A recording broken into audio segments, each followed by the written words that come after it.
There are still many rumors in the air about the Spencer family, but what many can confirm is that science has finally exposed a secret they kept for 2 centuries. A rare genetic code sitting inside the mother of Princess Diana traces back to a woman in India that the family spent hundreds of years trying to forget. She was the housekeeper to William's ancestor Theodore IV. They had 2 children together, Catherine in 1814, and she became Diana's ancestor.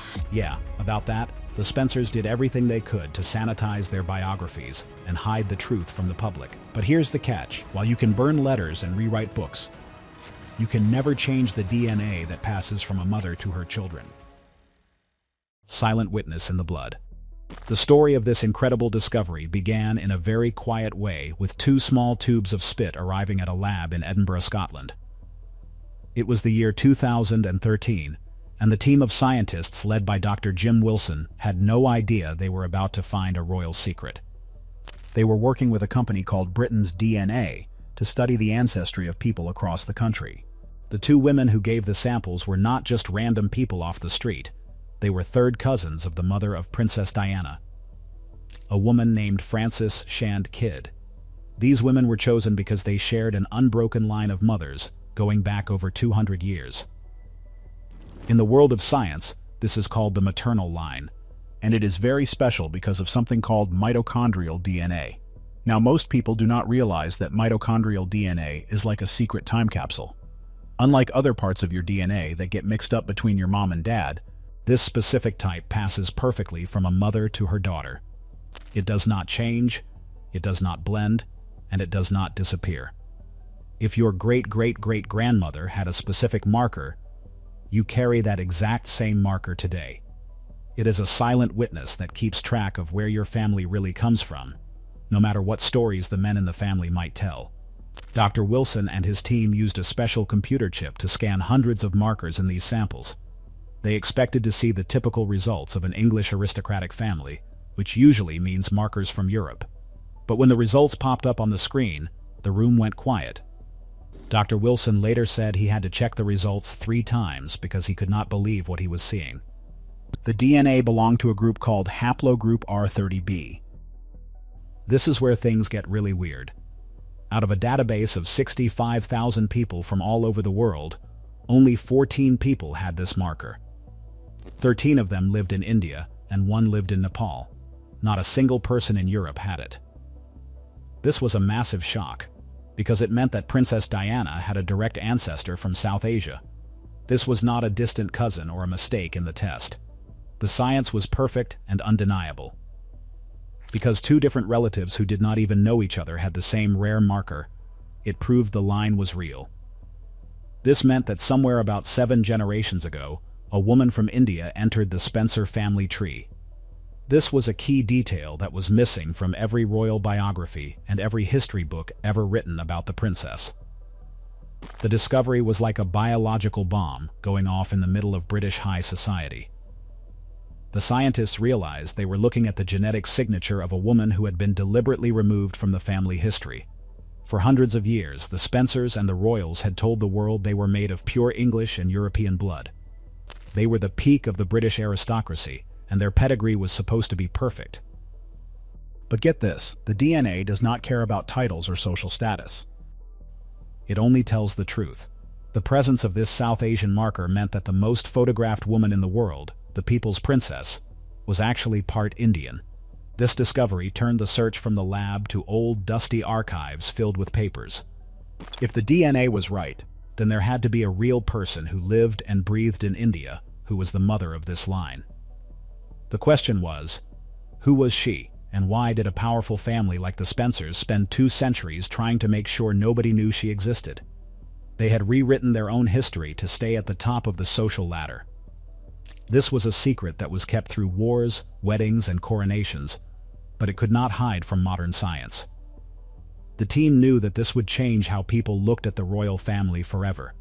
The future King of England, Prince William, would now be the first British monarch with proven Indian ancestry.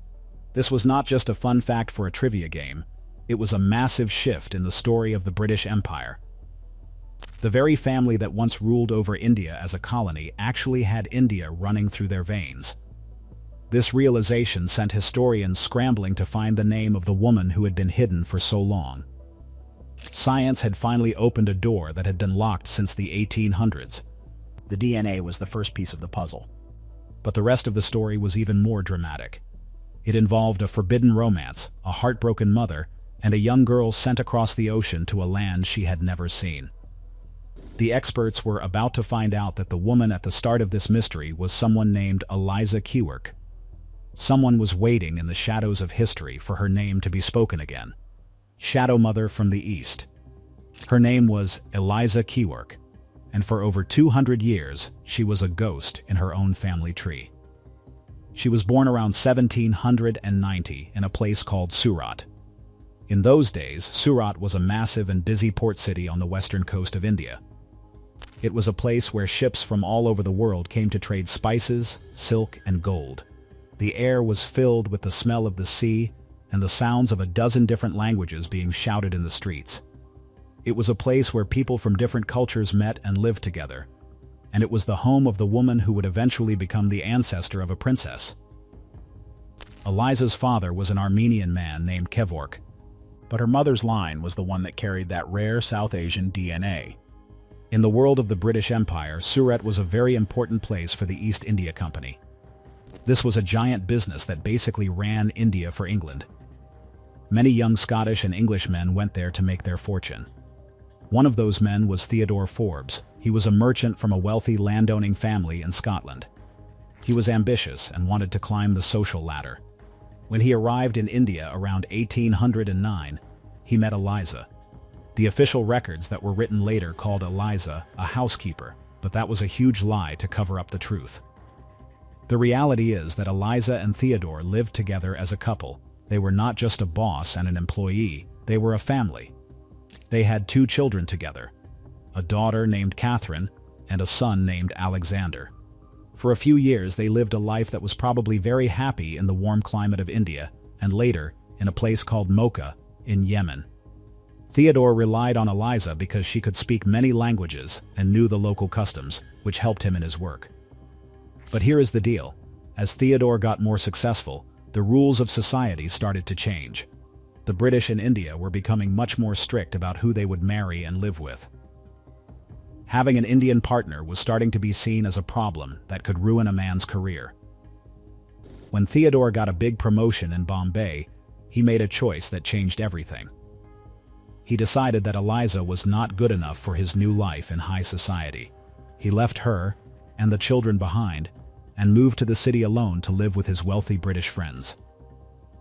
This was a key detail in the tragedy of Eliza's life. She was left in the heat of Surat while the man she loved was attending fancy parties in Bombay, but it got even worse. Theodore decided that his children needed to be raised as proper British citizens. This meant they had to be taken away from their mother and sent thousands of miles away to Scotland. In 1820, a young Catherine was put on a boat to travel to a cold, gray country she had never seen. She was only 8 years old, and she was leaving her mother behind forever. The pain Eliza felt must have been incredible, but she did not have any power to stop it. She lived in a world where the British Empire made all the rules. Theodore eventually died at sea, but even in his will, he tried to hide the truth. He called Eliza his housekeeper and his daughter his natural child, which was a way of saying she was born outside of marriage.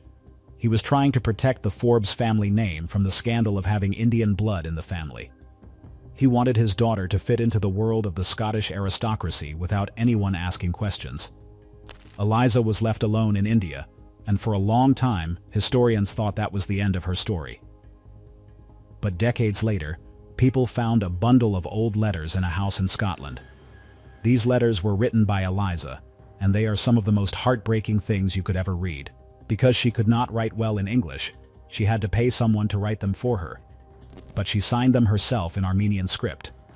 In these letters, she begged and pleaded for the chance to see her daughter one last time. She even offered to bring the child to the boat herself just to hold her for a moment. The letters show that Eliza never stopped loving her children, but the family in Scotland never let her see them. They wanted to forget Eliza ever existed. They took Catherine and turned her into a proper English lady, and they never told her the truth about her mother's heritage. This was the start of a massive cover-up that would last for 7 generations. The Spencers and the Forbes families were building a wall of silence around their history to make sure they stayed powerful and respected in the eyes of the British public. A secret buried in letters was about to become a royal bloodline. Lost child of the Empire. Young Catherine arrived in Scotland as an outsider, but she was very smart and adapted quickly to her new life. She lived with the Forbes family at an estate called Belly. Imagine a young girl who grew up in the warm, colorful world of India suddenly standing in the middle of the cold Scottish Highlands. She was surrounded by people who looked different and spoke a language she was still learning. But Catherine had something very important. She had the support of a wealthy family.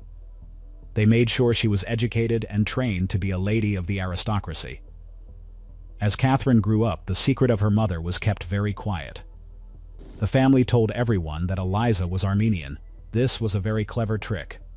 In those days, being Armenian meant you were Christian and from a culture that Europeans thought was respectable. It was a way to explain why Catherine might have slightly darker skin or eyes without admitting she was part Indian. Being part Indian in the 1800s was considered a social disaster for someone trying to marry into the upper class. The Armenian story became a shield that protected Catherine from the harsh prejudices of the Victorian era. Catherine eventually married a man from a good family and had children of her own. Her daughter also married well, and the family continued to climb higher and higher in English society.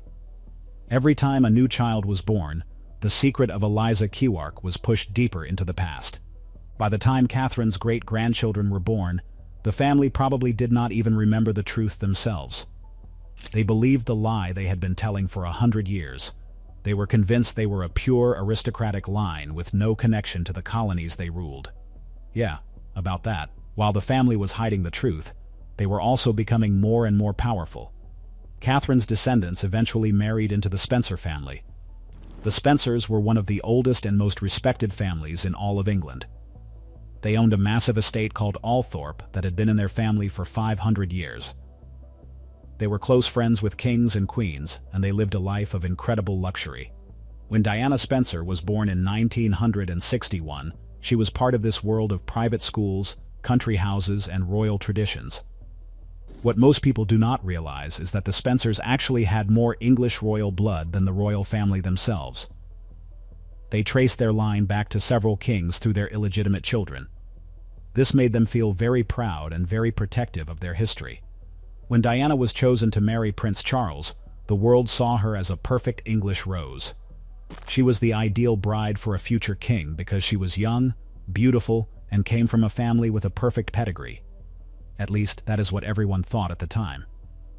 But here is the catch. The R30b DNA marker was still there, sitting quietly in Diana's cells. It had traveled from that port in Surat, across the ocean on a wooden ship with Catherine, and through every daughter in the line until it reached Diana. It did not matter how many fancy titles the family got, or how many times they rewrote their history books. The DNA was a permanent record of the woman they had tried to erase.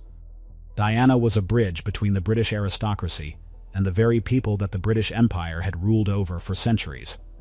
The wedding of the century took place in 1981. Over 750 million people watched as Diana walked down the aisle to marry the Prince of Wales. It was described as a fairy tale, but it was a fairy tale built on a foundation of hidden secrets. The Spencer family stood there in their finest clothes, proud of their history, while the ghost of Eliza Kewark was completely forgotten. Nobody in that cathedral had any idea that the bride carrying the long white train had roots in the very country that had once been the jewel of the British Empire. The silence was so perfect that it seemed like the truth would never come out. For 32 more years, the secret held firm. Diana became a mother to William and Harry, passing that rare genetic signature to them. She became a global icon, but she died without ever knowing the real story of her own bloodline. It took a team of scientists with a modern computer to finally break the seal on a 200-year-old lie. A princess died without knowing the true history of her own heart. Centuries of strategic silence. The cover-up that hidden Eliza Kewark was not just a simple mistake, it was a very careful plan that lasted through multiple generations. In Victorian England, people were obsessed with something they called pedigree. They believed that your blood determined your character and your place in the world.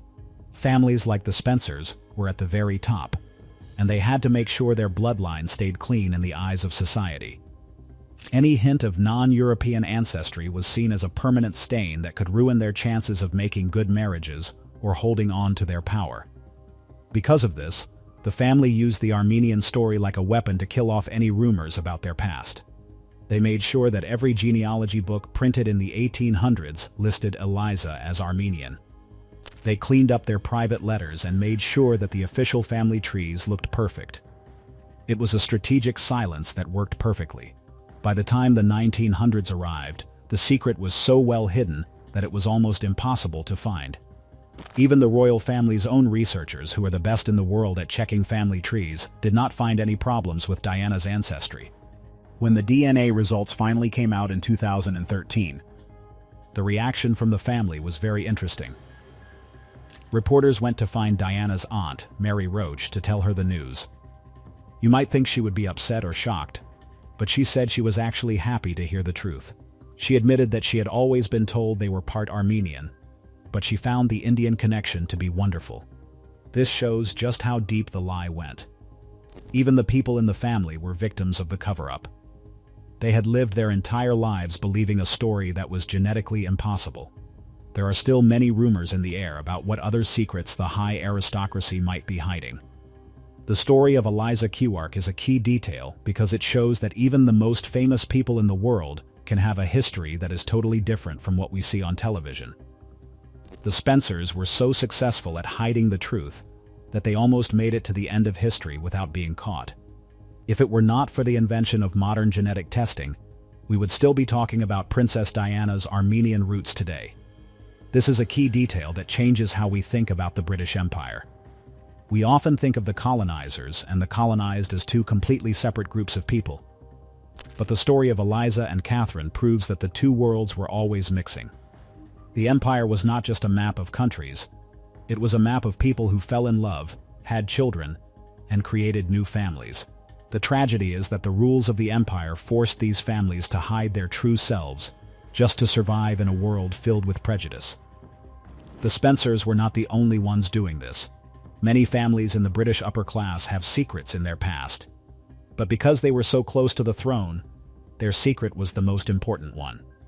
By hiding Eliza, they were protecting the idea of what it meant to be British and royal. They wanted the world to believe that the royal blood was something separate and pure, but science has shown us that there is no such thing as pure blood. We are all a mix of the people who came before us, and sometimes those people come from places we never expected.